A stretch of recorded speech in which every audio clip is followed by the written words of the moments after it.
Leave your homeland and your father's house and go to the land that I will show you. A voice resounded in the silence of my heart, a voice that, though not audible to the ears, was clearer and more powerful than the roar of any storm. I will make of you a great nation. I will bless those who bless you and curse him who curses you, and by you all the peoples of the earth will be blessed. These were the words of the Lord that resonated in my being, marking the beginning of my story. I am Abraham, born as Abram in Ur of the Chaldees, a prosperous city in Mesopotamia, where the Tigris and Euphrates rivers feed the land with life. My father, Terah, was a respected man, but our lives were ordinary, marked by the seasons and the rituals of a polytheistic society. The divine call was both an awakening and a rupture. I will make of you a great nation. I will bless you and make your name great, and you shall be a blessing. Genesis 12. How could someone like me, a mere mortal among so many, be the one chosen for such a destiny? The promise was as overwhelming as the night sky under which I stood. And it is here, at the age of 75, that my incredible story begins. When I decided to conquer fear and set out on the journey, I could not have imagined that I would make it to 178 years old, or that I would have a great offspring. This is where my story begins, with a heart full of hope and a budding faith. I obeyed the Lord and set out with my wife Sarai, Lot, my nephew, and all our possessions and the people we had gathered. We headed for the land of Canaan. It was a journey full of hope, guided by divine promise. We traveled northwest through Haran and finally arrived in Canaan, a land of rolling hills and fertile valleys.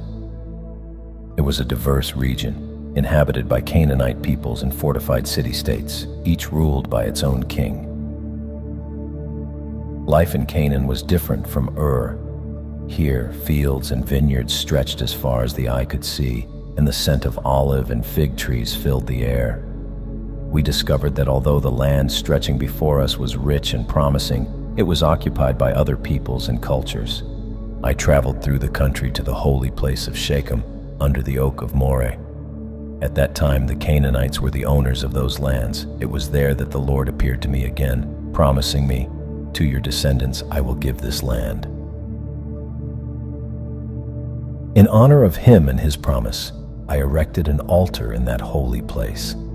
Then I moved toward the hill country east of Bethel, and between Bethel on the west and Ai on the east, I set up my camp. There, too, I erected an altar to the Lord and called upon his name, marking every place of my sojourn with an act of faith and devotion. However, the test of our faith was not long in coming. The promised land, which had welcomed my steps under the blessing of a divine promise, soon became inhospitable under the yoke of severe famine. "Why have you brought us to this place?" I wondered, looking skyward, searching for answers. The decision to leave for Egypt, the land of the Nile and its full granaries, was made with regret, knowing that it tested the Almighty's promise to care for my family and I. "Fear not, Abram," the promise echoed. "I am your shield. Your reward will be very great." Genesis 15. Still, aware of Sarai's beauty and fearing for my life, I hatched a plan. I asked her to pose as my sister. "Thus I will be well treated for your sake, and my life will be spared because of you."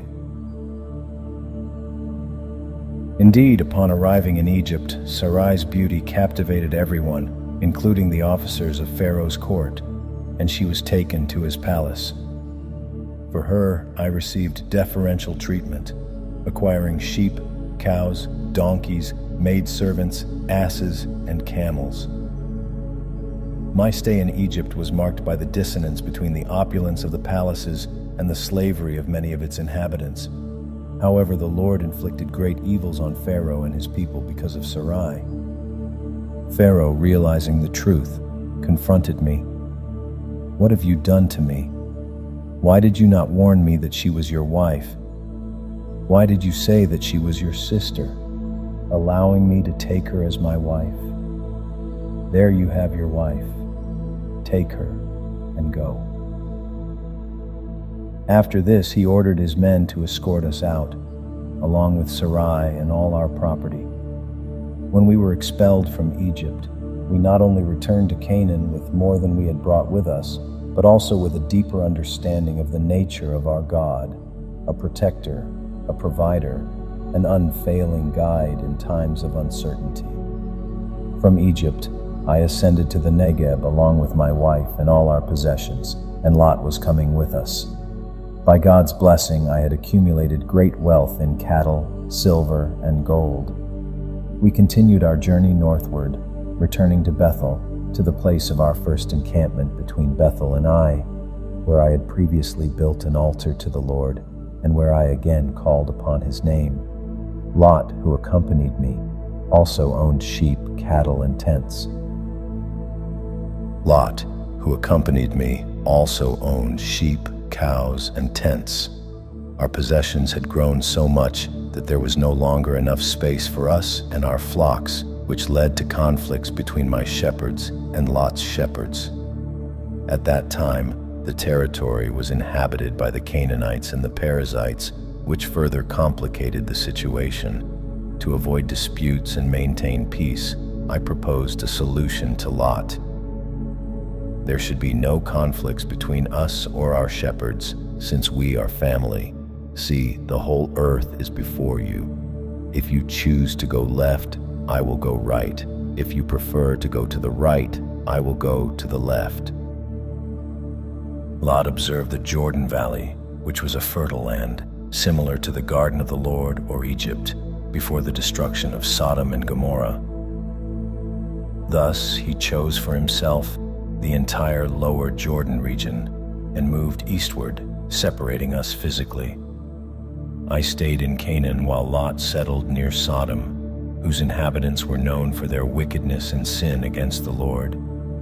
After Lot and I went our separate ways, the Lord spoke to me again, reaffirming his promise. Lift up your eyes and look from where you are to the north, south, east, and west. For all the land you see, I will give it to you and your descendants forever.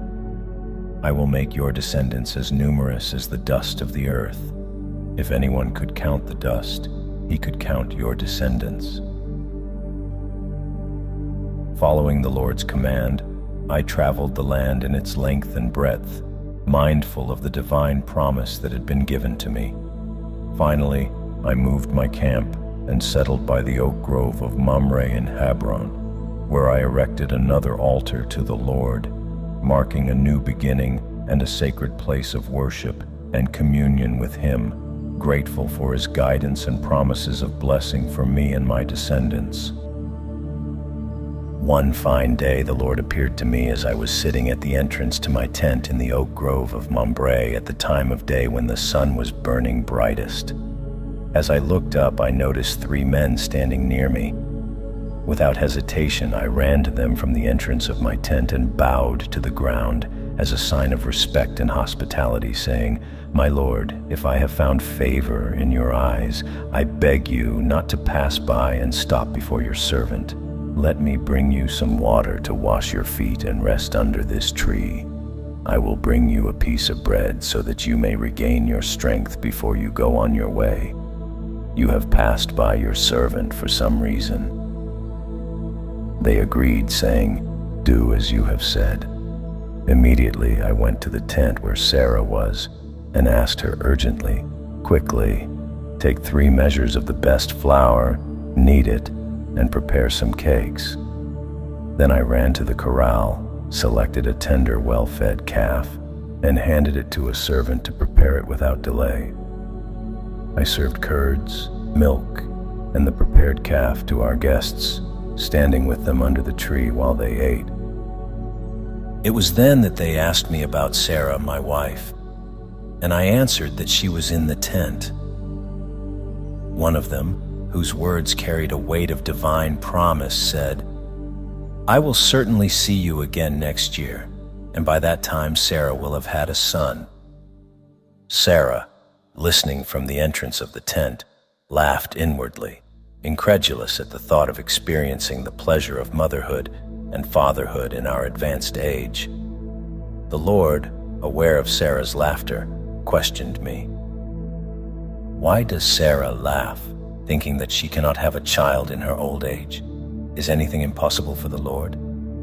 When I see you again at the same time next year, Sarah will have borne a son." Sarah fearfully denied that she had laughed, but the Lord said, "Yes, you have laughed." After the men's departure for Sodom, I reflected on the divine purpose and prepared to bid them farewell. The Lord shared with me his plans, pondering whether I should conceal from myself what was about to be done in Sodom and Gomorrah, since I would be the founder of a great and blessed nation, chosen to teach justice and righteousness to my descendants. Faced with the imminent destruction of Sodom and Gomorrah, I approached the Lord, pleading for the city. "Will you destroy the righteous, along with the guilty? If there are 50 righteous in the city, will you destroy it anyway?" The Lord promised that he would spare the city for the sake of the 50 righteous. My concern for righteousness led me to intercede further, reducing the number of righteous needed to spare the city from destruction to 10. The Lord, in his mercy, agreed not to destroy it if he could find those 10 righteous.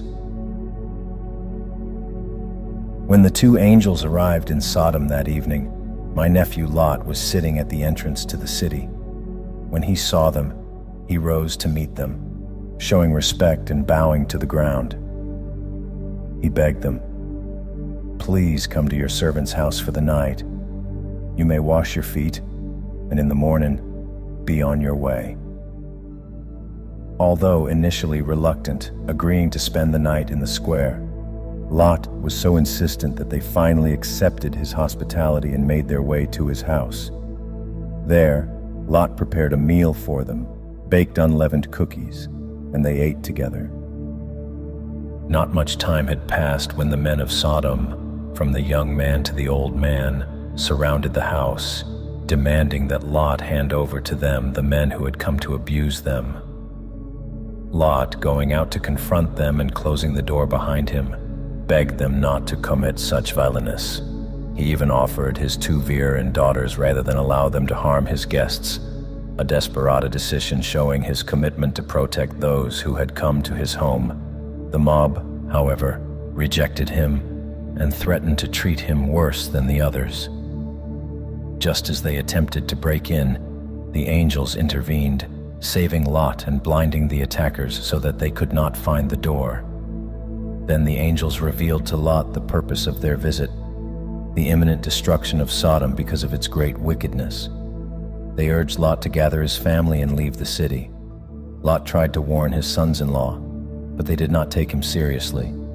At dawn, at Lot's hesitation, the angels took him by the hand, along with his wife and daughters, and led him out of the city by the Lord's mercy. Once safe, the angels warned Lot to flee to the mountains without looking back. Lot was afraid to go that far and asked for refuge in a small town nearby, Zoar. The angel agreed, allowing Lot and his family to take refuge there. When the sun rose and Lot reached Zoar, the Lord destroyed Sodom and Gomorrah with brimstone and fire from heaven. Lot's wife, disobeying the command not to look back, became a pillar of salt. The next morning, I returned to the place where I had stood before the Lord, watching in horror as the smoke of destruction rose from the ground. Although divine judgment had fallen on Sodom and Gomorrah, the Lord remembered his promise to me and saved Lot, a testimony to divine justice and mercy, even in the midst of judgment. The devastation of those cities was a grim reminder of the consequences of sin and the importance of obedience to God. From there, I moved to the Negev area, settling between Kadesh and Sur, and finally made my way to Gerar, where I decided to stay for a while, as I had done on previous occasions for fear that my life would be in danger because of Sarah's beauty. I said that she was my sister. Abimelech, the king of Gerar, hearing this, sent for Sarah to be brought to his palace. That night, however, God intervened in an impressive way. He appeared in a dream to Abimelech and warned him that he was about to make a grave mistake by taking Sarah, for she was my wife. Abimelech, surprised and frightened by the dream, defended his innocence before God, claiming that he had acted in good faith based on the information that both Sarah and I had given him. God, in his mercy, replied that he was aware of his innocence, and that was precisely why he had intervened to prevent him from sinning against him. He ordered him to return Sarah, and added that I, being a prophet, would intercede for him so that he would not die. At dawn, Abimelech summoned his servants and told them what had happened, which caused great fear among them. Then he called me and confronted me with great anguish, asking me why I had acted in such a way, exposing him and his kingdom to commit such a grave sin. In my defense, I explained that I believed that there was no fear of God in Gerar, and that I feared for my life because of my wife. I also revealed that although I had said that Sarah was my sister, I was not entirely lying, for she was really my half-sister and my wife. I told her that since God had made me leave my home, I had agreed with Sarah to say that she was my sister to protect us. Abimelech, in a gesture of goodwill and to repair the misunderstanding, returned Sarah to me and compensated us with sheep, cows, slaves, and handmaids.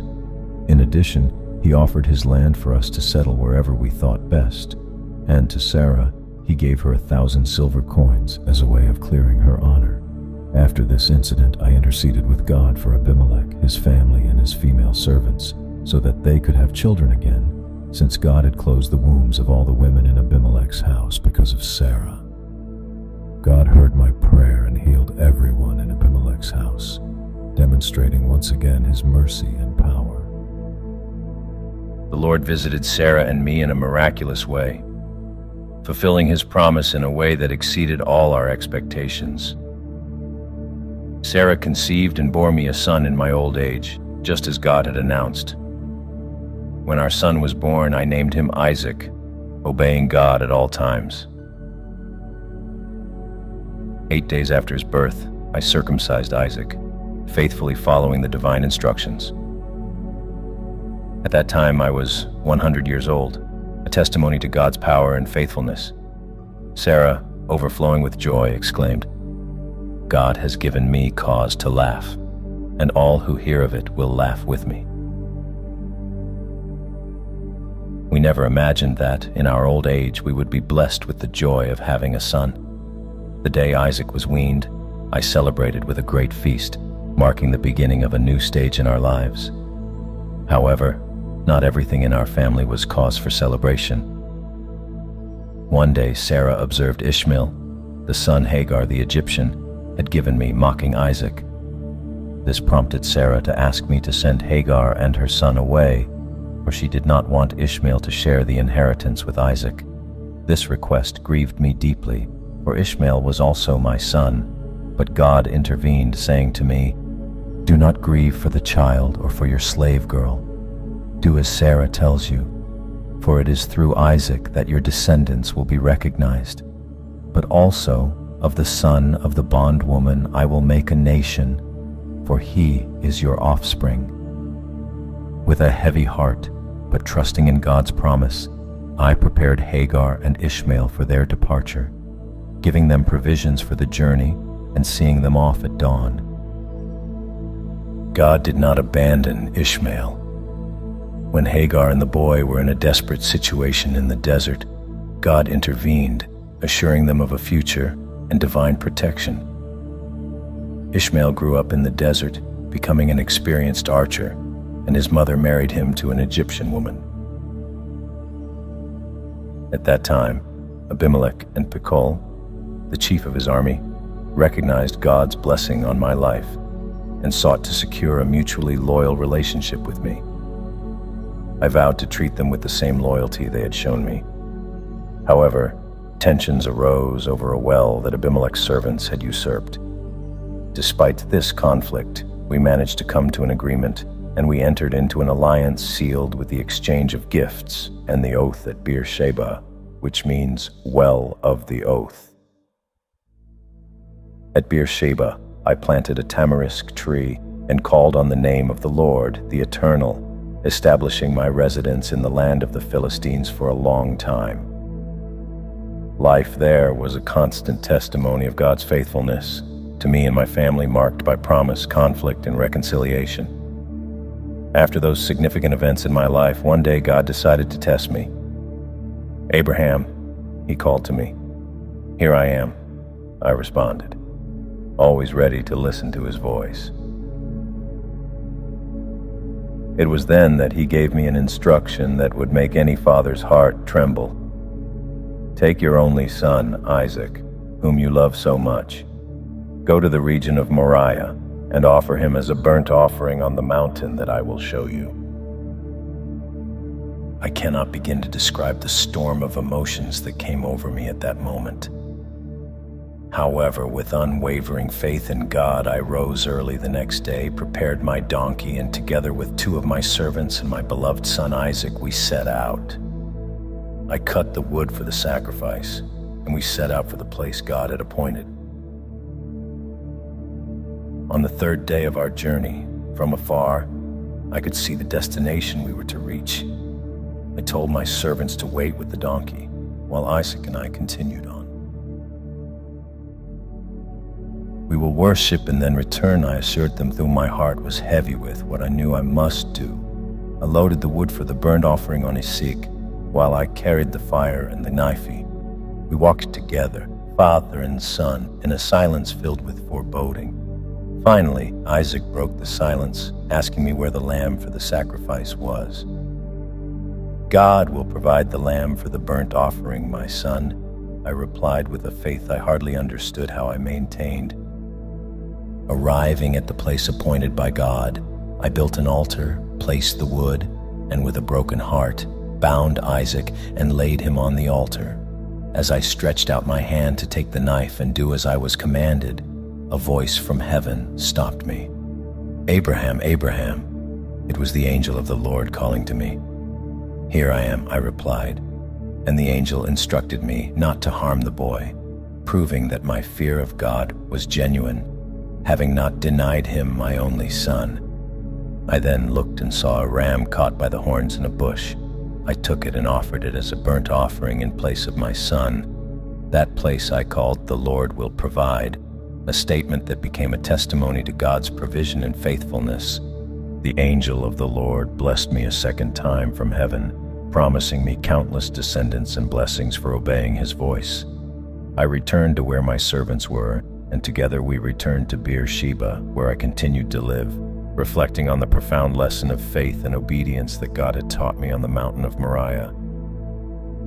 Sarah, my beloved wife, lived 127 years. Her death in Kiriath Arba, known today as Hebron in the land of Canaan, left me in deep sorrow.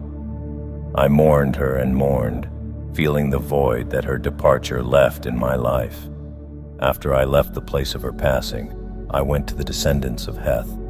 I stood in their midst as a stranger, without a plot of land to call my own. I said to them, "Although I am only a resident alien among you, I beg you to grant me a burial plot to bury my wife." The response of Heth's descendants was a testimony to the esteem in which they held me. "Sir, you are a prince of God among us. Choose the best of our graves to bury your wife.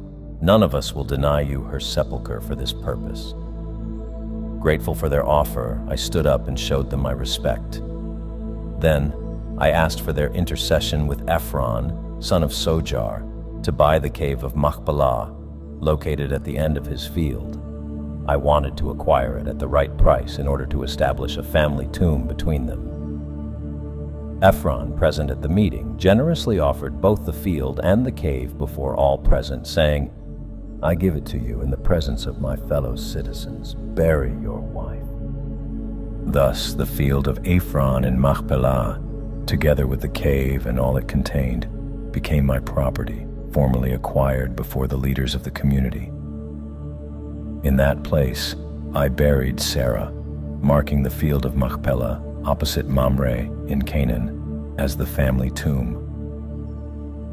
This acquisition, before the descendants of Heth, secured a resting place for my family for generations, a testimony of my life among them and of my commitment to God's promised land. After Sarah's death, my heart found comfort and companionship in Keturah, a woman I married. She blessed me with more sons, Zimran, Yoksan, Medan, Midian, Ishbak, and Shuach, thus enlarging the family that God promised me. Yoksan, one of my sons, became the father of Sheba and Dedan, continuing the lineage that the Lord had promised would be as numerous as the stars in the sky. To Isaac, the son of the promise I had with Sarah, I bequeathed all my possessions, fulfilling what God had established. To the sons I had with Keturah and Hagar, I gave gifts, and seeking to preserve peace and fulfill the divine will, I sent them eastward to the eastern regions, far from Isaac. It was a difficult decision, guided by my desire to follow God's plan for Isaac, whom I had designated as the promise bearer. I lived 175 years, a life full of challenges and blessings, marked by my relationship with God and my commitment to His commands. When my time came, I died in peace, satisfied with the life I had lived, and was reunited with my ancestors, leaving behind a legacy of faith and obedience. I hope this story inspires future generations to trust God and follow His ways, just as I did. If you enjoyed my story, you should hear the story of my grandson Jacob, who would become the father of the 12 tribes of Israel. Click on the video, and if it is not yet available, subscribe to this channel so you don't miss it. God bless you.